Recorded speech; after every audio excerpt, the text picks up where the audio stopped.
Other breweries like Scott's, they'll do a 60-minute boil. Okay. But then they're not up at 3,200 meters. I've known Lo Song for many years now, and whenever we're together, we often talk about beer.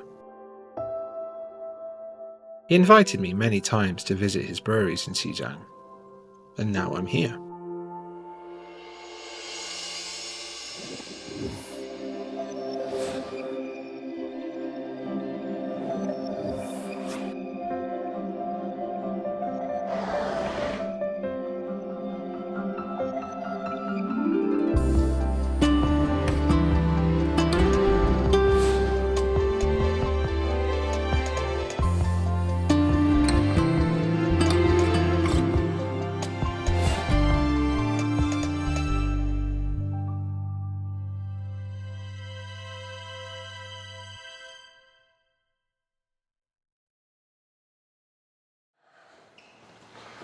You've got to separate everything off. Yeah. You know, Wild West in Chengdu, you've got the brew house and the fermenters and the packaging line have all got to be separated out.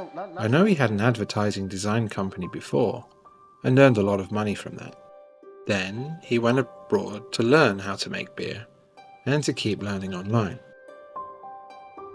Now, he's got 2 breweries in Xizang, one producing craft beer, and the other one producing Chinka barley wine.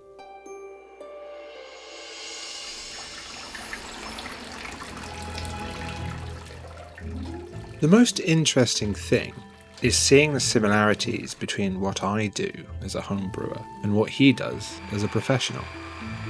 Am I doing similar stuff to him? And what can I learn from him?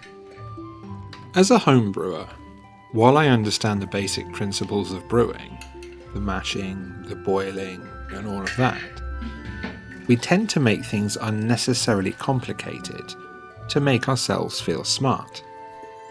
And then, when you go to a commercial brewery, they don't do any of that. They're making great beer because they're keeping things as simple and as streamlined as possible. That's very yeasty. Yeah. Won't be drinking it, but that's a lot of yeast. Have a look at that. Still fermenting. So you've got all the yeast particles just bubbling away in there. That'll be a nice one when it's done. Obviously very different to my homebrew setup, which of course you saw.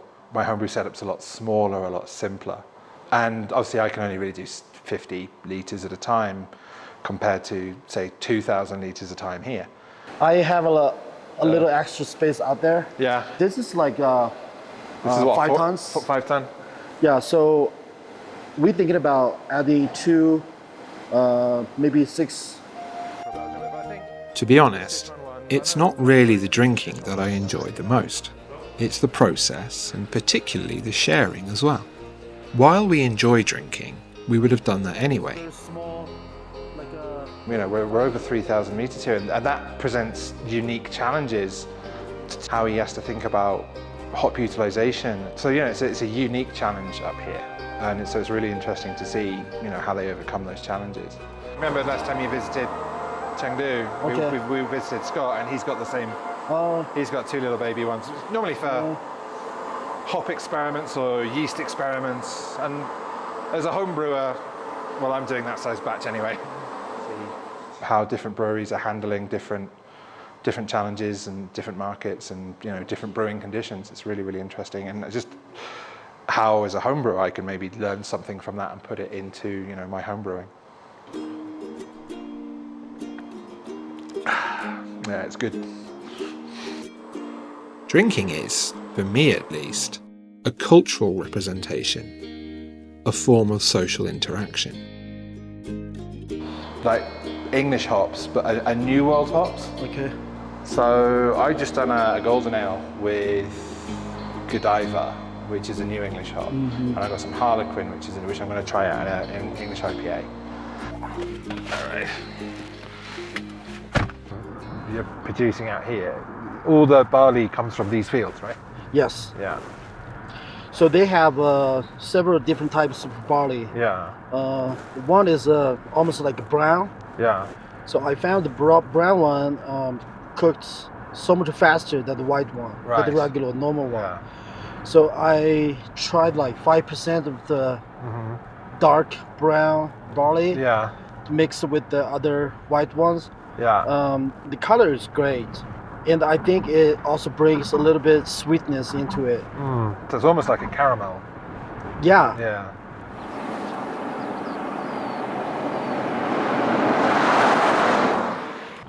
Still a few weeks away from harvest. And then wheat on that side. Yeah.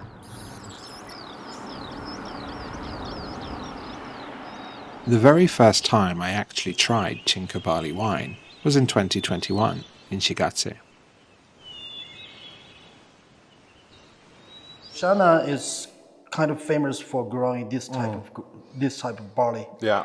They have a very long history of brewing the local barley wine, and what they do is usually mix maybe like 5% of this brown with this white one. Instead of rice, you're using the barley, the local barley, but it smells very much like a fermenting mijo. Like everything's got. I like it because I like rice wine as well. They're both produced in very similar ways, but the barley wine has a much deeper and more complex flavour. But yeah, it's definitely got that mijo-y flavour to it. A bit more sour. Of course, each barley wine you get from different places are all going to be different, because the local conditions greatly affect the flavour.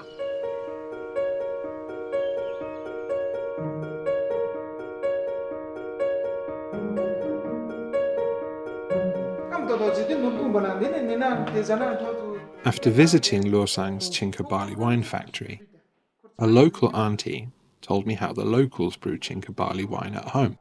1 month ago. Yeah.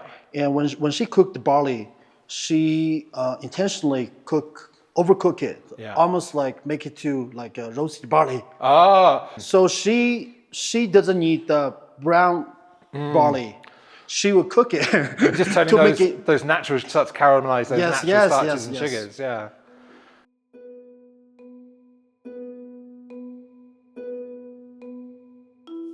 This auntie's got practical experience and knowledge that she knows if something is too hot or too cold without having to measure it.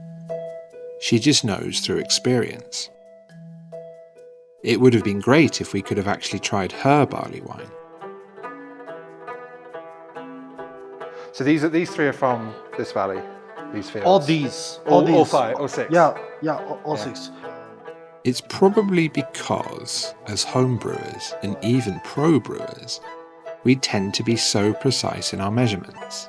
This thing has to be at this temperature, this pH. But then we bring it back to the farmhouse, and it's more about, is that hot enough? Yeah, that's good. Is that cool enough? Yeah. Looks okay, smells okay, tastes okay. It's much simpler.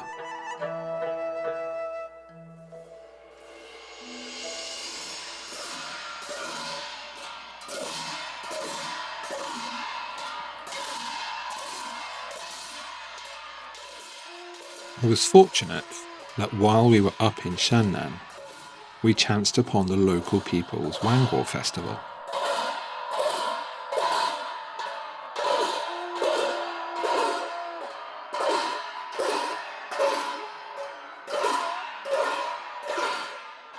Yeah, so the Wangguo Festival is also known as the Harvest Festival.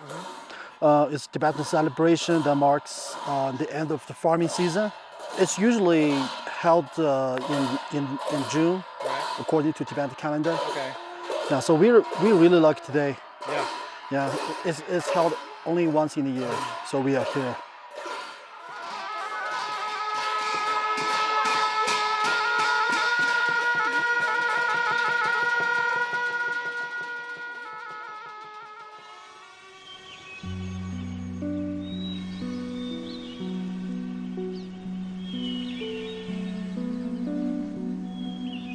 We live in a very modern, fast-paced society in the city. And I think, living in that kind of environment, we've lost that connection with nature. But we've also lost that connection with where our food comes from and where we come from. Up in these villages, traditions like these are still going on. Local people keep those traditions alive. To come into the village and actually see the locals doing the circuit of their fields is very interesting to me, because while they're blessing the fields and hoping for a bountiful harvest, it gives them an opportunity to look at their field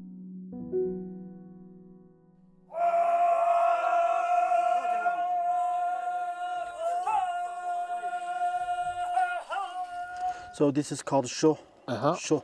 Sho in Tibetan means dice, right? The whole purpose of this game is to let all these units go past these. the shells. Yeah, the shells. So if you move to over here, the next turn, if I make like, if I do like 6, I will kill you. Then you're gonna have to drink. That's 7. 7 is actually really good. Yeah.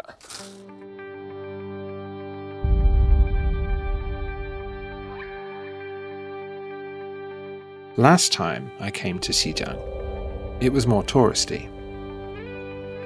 I did Lhasa with the Patala Palace and Drepung and Sera Monasteries and Bakor Street, and then out to Shigatse and the Tasilumpo Monastery there, and then out through the wilds to Mount Komolangma Base Camp. This time, I've seen a much more local aspect of Xizang. It's very, very different to other areas of Xizang that I've been to, which are much more wild, more, the landscape is much more harsh. And you look out across here and the feeling is it's much more gentle and it's much more peaceful. So you come up here and it's just all of a sudden it's just quiet. I can imagine 2,000 years ago, the king standing up on his balcony there, looking out and just looking at everything he's been trying to do and just getting a real sense of peace and calm from it.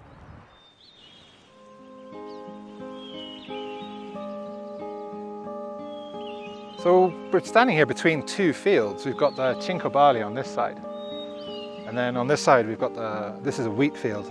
We can tell the difference just by looking at the heads. So this being a wheat head, the grain head, the head of it stands upright and it doesn't have these long hairs that the barley has, and the barley head is much heavier. But you just want to think, like 2,000 years ago, there would have been nothing here. And I suppose we've got to thank that first Tibetan king 2,000 years ago he had the foresight to plant Chinko barley down here.